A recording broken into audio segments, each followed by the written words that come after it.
সমুদ্র নিয়ে মানুষের আগ্রহের কমতি নেই। আর যদি বলা হয় সাগরতলের আশ্চর্য জীবজন্তুর কথা, তাহলে তো আগ্রহের মাত্রা বেড়ে যায় বহুগুণে। সাগরতলের বিস্ময়কর সব জীবজন্তুর দেখা মিলছে দেশের প্রথম marine fish aquarium radiant fish ওয়ার্ল্ডে। কক্সবাজার শহরের ঝাউতলায় অবস্থিত এই অ্যাকোরিয়ামে প্রবেশ করতেই চোখে পড়বে বিশাল সব সামুদ্রিক কচ্ছপ ও ক্যাটফিশ ঘুরে বেড়ানোর দৃশ্য। আর একটু সামনে বড় সামুদ্রিক কোরাল মাছের খুনসুটি।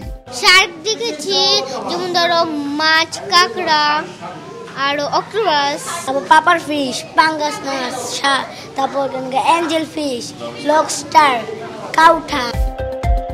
দেখা যাবে লবস্টারের খেলাও, রয়েছে জেলিফিশের ঘুরে বেড়ানোর দৃশ্য। ভালো লাগছে, অনেক ধরনের মাছ দেখলাম এখানে, বাচ্চাকে নিয়ে এসেছি। আন্ডার ওয়াটার কি ধরনের আপনার ভ্যারাইটি আছে স্পিসিসের, সেটা আসলে ছোট বয়স থেকেই বাচ্চাদের শিখতে হয়। সুড়ঙ্গ পথ দিয়ে সামনে এগুলোই হাতের বামে, ডানে, এমনকি মাথার উপরেও মাছের রাজ্য চোখে পড়বে। স্বচ্ছ কাচের মধ্য দিয়ে স্পষ্ট দেখা যায় জলজ প্রাণীর ছুটোছুটি। রেডিয়েন্ট ফিশ ওয়ার্ল্ডের ম্যানেজার নুরুজ্জামান নয়ন বলেন, সামুদ্রিক প্রাণীর বিচরণ সবার সামনে তুলে ধরতে গড়ে তোলা হয়েছে ফিশ ওয়ার্ল্ড। দর্শনার্থী এবং শিক্ষার্থীদের মধ্যে অ্যাকোরিয়াম, সমুদ্র, সামুদ্রিক সম্পদ এবং পরিবেশ বিষয়ক জ্ঞান ছড়িয়ে দেওয়ার ক্ষেত্রে দারুণ ভূমিকা পালন করছে।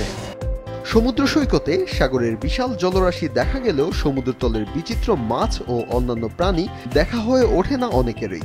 তাই এ ধরনের অ্যাকোরিয়াম মানুষকে সাগরতলের রহস্যময় প্রাণীদের সাথে পরিচয় করিয়ে দেয়।